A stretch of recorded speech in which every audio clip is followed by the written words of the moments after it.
Nós vamos fazer contato com o cientista político, professor da Fundação Escola de Sociologia e Política de São Paulo, Paulo Nicoli Ramires. Bom dia, Nicoli. Bom dia, Glauque. Bom dia a todos os ouvintes. Nicoli, as movimentações visando as eleições de 2022 continuam e ontem nós tivemos um anúncio da filiação do senador pelo Espírito Santo, Fabiano Contarato, ao PT, ele que foi eleito pela Rede Sustentabilidade. Na semana passada nós já tivemos também a filiação também ao PT do Douglas Belchior, uma figura bastante importante do movimento negro de São Paulo. Como é que você vê essas duas filiações, né? Isso sinaliza um espaço maior para pautas como a questão racial e a própria temática LGBTQIA+, em 2022 por parte do PT? Sem dúvida, né? O PT, nos últimos anos, tem buscado a diversificação das suas pautas, né? Para além da questão da luta de classes, das questões trabalhistas. E o motivo também dessas transferências desses políticos para o PT se deve ao fato do retorno do Lula à cena oficial política, né? Ou seja, Lula tornando-se novamente capacitado a ser candidato, ele atrai, né, a possibilidade de mais votos e, consequentemente, transferências de votos aos seus aliados, né, e indivíduos que venham apoiá-lo na candidatura do ano que vem, e o Lula, em troca, fornece apoio político e, consequentemente, votos. Né? Então, é um movimento interessante que acaba revelando como o PT se transformou, desde a libertação de Lula, como o principal partido de esquerda, sempre foi, né, diga-se de passagem, mas um partido capaz de atrair votos, tudo isso diante, né, do fracasso do governo Bolsonaro, com discursos homofóbicos, discursos contra a diversidade cultural, e isso implica no fortalecimento do PT como uma bandeira, né, que busca aglomerar diferentes segmentos da sociedade e lutas políticas. E existe também uma inflexão importante, né, em relação ao Fabiano Contarato, que ele, que é delegado de formação, inicialmente era favorável à Lava Jato, né, e depois ele, vendo ali as ilegalidades que eram cometidas, tomou uma outra postura. Inclusive chega a mencionar de forma indireta isso na sua nota de filiação ao PT. Mas ele disse numa entrevista ao The Intercept Brasil, o Nicoli, que como delegado, ele passou décadas, né, como delegado, mas a única vez que ele foi ameaçado de morte foi quando ele criticou a Lava Jato. E nós teremos esse embate, né, nas eleições de 2022 com o lavajatismo partidarizado, as filiações aí de Sérgio Moro e Deltan Dallagnol ao Podemos. Como é que você vê esse embate? Isso pode trazer frutos para o cenário político ou, na verdade, a gente nem deveria naturalizar esse tipo de lavajatismo institucionalizado na vida partidária, Nicoli? Bom, primeiro que o senador Contarato, né, mudando de partido e agora atacando a Lava Jato, ele demonstra uma tendência de parte da sociedade e do corpo político brasileiro, né, de mudança de opinião. Antes, né, saudavam a Lava Jato como um grande processo, né, de caça aos corruptos, e de fato a Lava Jato teve um lado positivo, no entanto, pecou terrivelmente à medida que teve como principal objetivo tirar de cena a qualquer custo o Lula da corrida presidencial de 2018. Então, essa mudança de opinião que a gente tem visto entre muitos políticos, inclusive há uma tendência também do Geraldo Alckmin, né, que foi um grande apoiador da Lava Jato, apesar de ter sido citado durante a Lava Jato, mas não investigado corretamente, mas isso mostra uma tendência, né, da centro-esquerda e centro-direita a criar uma rejeição maior à Lava Jato e à figura do Sérgio Moro. E se nós observarmos bem as pesquisas, né, o Sérgio Moro tem um alto índice de rejeição. De um lado dos bolsonaristas, por conta da ruptura ocorrida no ano passado, quando o Sérgio Moro abandona o Ministério da Justiça e decepciona os bolsonaristas, e por outro lado, há uma tendência quase que generalizada da esquerda, desde a prisão do Lula, né, de literalmente ter uma visão muito negativa sobre o Sérgio Moro. Então, o Sérgio Moro, caso seja candidato à presidência, de fato, ele tem essa profunda dificuldade de conseguir consensos na sociedade, né? Primeiro porque a extrema-direita o vê com maus olhos e, do outro lado, né, a esquerda, a centro-esquerda, tem uma tendência, né, de vê-lo como um grande corruptor do direito, né, dos direitos individuais. O Sérgio Moro literalmente usou na Lava Jato um vale-tudo, na realidade, para tirar o Lula da disputa eleitoral. E agora o que a gente está acompanhando é que o Senado norte-americano e congressistas norte-americanos querem maiores explicações sobre qual foi a participação dos Estados Unidos, inclusive da CIA, para treinar Sérgio Moro, enfim, num curso em Harvard, com o objetivo, literalmente, de prejudicar os processos democráticos em favor, né, dos interesses econômicos norte-americanos. Então, o Sérgio Moro terá muito que explicar nas próximas eleições, e a tendência é que, caso se comprovem essas denúncias, o Sérgio Moro tem uma rejeição ainda maior, né? Então, diante desse cenário, né, a gente vê o PT se antecipando até mesmo a essa disputa sobre quem será a terceira via, e o próprio PT com Lula tem atraído, né, a figura do Geraldo Alckmin com a intenção de incorporar votos, né, da centro-direita, né, e talvez até mesmo de simpatizantes com o PSDB, que hoje não vem mais o PSDB com a figura do Dória como um partido que ainda mantém alguma base minimamente social-democrata, né, que sempre foi algo muito difícil com o PSDB, mas ainda assim há uma parte da direita que tem uma visão minimamente social, e o Geraldo Alckmin acaba sendo uma figura muito importante nesse jogo de xadrez para que o PT consiga atrair, eventualmente, arrependidos, né, com a Lava Jato, e também pessoas, eleitores que venham se identificar com a terceira via. Então, esse é o cenário que está mais ou menos exposto, né, para a gente, por enquanto, para as eleições do ano que vem. Né? Enquanto a terceira via, ou a suposta terceira via, busca atacar uns aos outros, o PT tenta atrair uma figura tradicionalmente da direita, de uma direita moderada, para os seus quadros, pelo menos como vice-presidente, né, desde que seja o PSB, no caso o Geraldo Alckmin, e a intenção é exatamente jogar mais lenha na fogueira e atrair mais intenções de voto. Agora, uma coisa é fato, né? Algumas pesquisas têm mostrado que a rejeição ao Lula tem caído bastante, e mesmo indivíduos que na última eleição votaram no Bolsonaro e se mostram arrependidos hoje, votariam hoje exatamente no Lula. Nicole, agora falando dessa movimentação ainda do senador Fabiano Contarato, mas do lado da Rede de Sustentabilidade.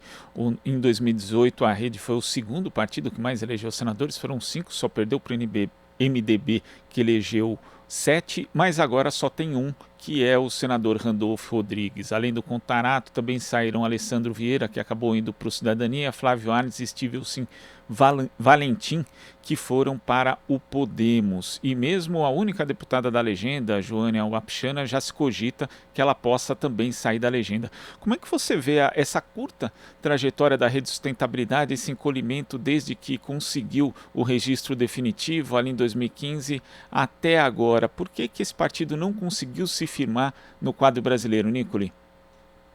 A verdade é que a Rede foi um partido que surgiu com uma certa importância alguns anos atrás, no entanto, sem capacidade de organização partidária, né?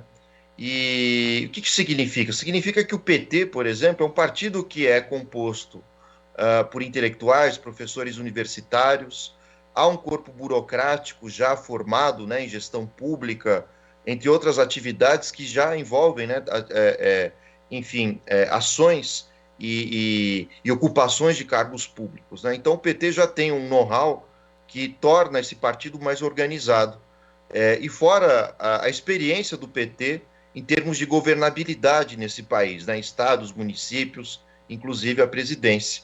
Então, essa experiência petista em termos partidários, apesar de muitos problemas, né, internos e até mesmo com investigações na justiça em diferentes governos, o PT ainda assim tem um grau de conhecimento técnico, né, de know-how, que faz com que, em momentos decisivos como esse que nós estamos vivendo hoje, seja o partido que não só apenas tenha mais organização, né, em termos partidários, mas também capacidade de diálogo com a sociedade, né? Então, eu acho que essa é a grande vantagem do PT em relação aos outros partidos de de centro-esquerda, de esquerda, né? É um partido que tem uma grande estrutura partidária, capaz, né, de movimentar a sociedade e também com a capacidade, né, de exercer a governabilidade e apoio, né, inclusive de um corpo intelectual, um corpo burocrático.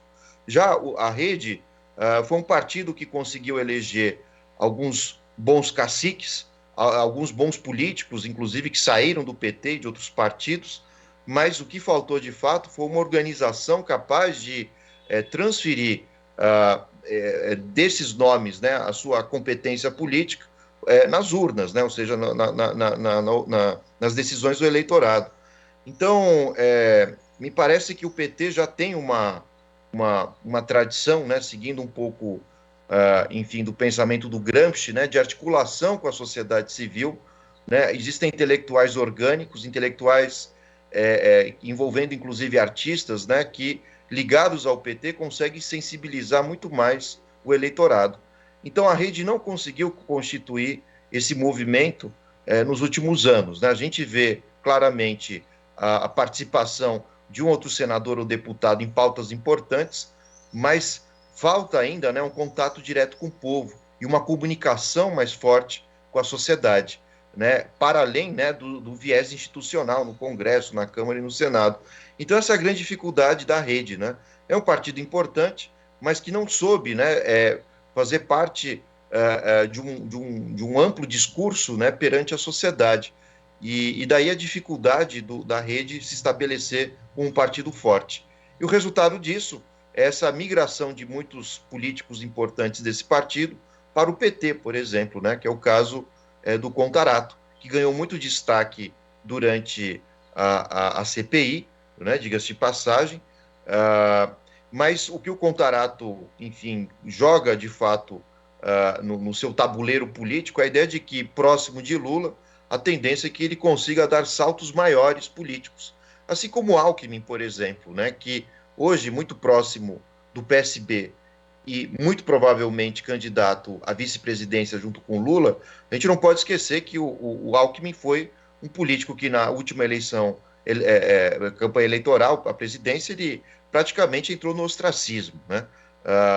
Com poucas intenções de voto, e uma forma do Alckmin ressurgir no cenário político é também se aproximando do ex-presidente Lula, né, e buscando um discurso de diálogo entre a centro-direita e a centro-esquerda. Então, me parece que o Lula virou um verdadeiro rei Midas, né, onde ele encosta quem ele apoia, consegue alavancar mais votos e até mesmo permitir que políticos já decadentes no ostracismo adquiram mais notoriedade. Ou mesmo aqueles que estão em ascensão, como o Contarato, possam ainda conseguir, né, saltos ainda maiores para suas carreiras políticas. Agora, Nicole, analisando esse pouco protagonismo, né, esse papel de coadjuvante mesmo no cenário político brasileiro exercido pela Rede Sustentabilidade e também por outro partido, o PV, que é aderente à causa ambiental, isso não mostra justamente que essa pauta é um pouco confusa no quadro partidário brasileiro? Porque, por exemplo, quando a gente vê agora na Alemanha a formação do novo governo, em que os verdes têm que dialogar com os liberais ali, com a coordenação do SPD, né, dos sociais-democratas. Você vê os verdes defendendo, por exemplo, que o Estado, na verdade, onere mais as empresas justamente para arcar com os custos do combate às mudanças climáticas, e os liberais o contrário. Aqui no Brasil, existe, por exemplo, quando a gente lembra da candidatura de Marina Silva pelo PV em 2010, o vice dela era um empresário. Então já existia ali uma conjunção, um tipo de diálogo que, por exemplo, os verdes europeus eles já têm mais dificuldade para estabelecer. Né? Essa confusão da pauta ambiental aqui no Brasil acaba prejudicando também que essas legendas acabem se firmando, Nicole? Sem dúvida, Glauco. E fora o fato de que o PV foi um partido que teve pouca expressão política no cenário nacional, salvo quando Marina Silva foi candidata à presidência há 3 eleições atrás, obtendo a terceira colocação, né? Aliás, 3 ou 4 eleições atrás. E por que o PV não alavancou também, né? Pelo mesmo motivo da rede, né? É um partido que tem alguns caciques, algumas figuras importantes, mas falta uma capacidade de diálogo maior com a sociedade. E um problema que a gente vive nessa chamada pós-modernidade, né, década de 80 em diante, com neoliberalismo, globalização e o toyotismo, é a fragmentação das pautas, né, progressistas. Então, isso vai dificultando a capacidade de gerar consensos mais universais. Então, o que acontece? Né? O PV é um partido que pautou claramente na questão ambiental, mas, por outro lado, né, outros temas como a questão racial, a luta de classes, né, melhorias das condições dos trabalhadores, foi deixada de lado. Mesma coisa com a Rede, né? Foi um partido que se estabeleceu muito com a pauta anticorrupção, mas ao mesmo tempo é um partido que não teve muito destaque nas pautas sociais, apesar da gente ver um outro político da Rede participando de algum debate, né, em torno de programas sociais. Agora o PT, por sua vez, ele manteve uma, digamos assim, uma velha ordem, né, de organização política, em que o partido, exatamente por se chamar partido, é constituído de partes que se unificam, né, desde as questões, agora sim, raciais, ambientais, a pauta também dentro do PT contra a corrupção, contra alianças, contra os partidos. O PT é um partido que se divide também entre aqueles que são a favor com alianças com os partidos de centro, outros tantos que são contra essas alianças. Muitos foram expulsos, né, e pararam no PSOL exatamente por conta dessa briga, mas ainda assim o PT, apesar de todos os seus defeitos, é um partido que consegue conglomerar uma série de pautas políticas, e isso se reflete, né, na figura do Lula e na capacidade que o PT tem de atrair diferentes tendências progressistas para o seu eleitorado. Então, os outros partidos sofrem do mal do século, né, que é a fragmentação do discurso político, o fim das metanarrativas e a capacidade de estabelecer bandeiras mais universalizantes. Né? E o PT, por sua vez, consegue, apesar dessa fragmentação discursiva, né, e das pautas políticas, ainda assim o PT é um partido que consegue atrair diferentes públicos. Então é mais ou menos isso que acontece não só no Brasil, mas no mundo, é a dificuldade, né, dos partidos de esquerda conseguirem conglomerar votos e eleitorados em torno de diferentes pautas. Né? Então, óbvio que a pauta ambiental do PT, do PV, perdão, ela é importante, mas a sociedade não está apenas preocupada com a questão ambiental, embora ela seja muito importante. Né? Assim como o PSOL, preocupado com as pautas sociais, e óbvio que isso é importante, mas isso não apenas constitui a sociedade, né? É preciso pensar num plano econômico mais amplo, pensar em questões que envolvam até mesmo alternativas democráticas, né, de grandes alianças com partidos que, enfim, são estranhos à esquerda.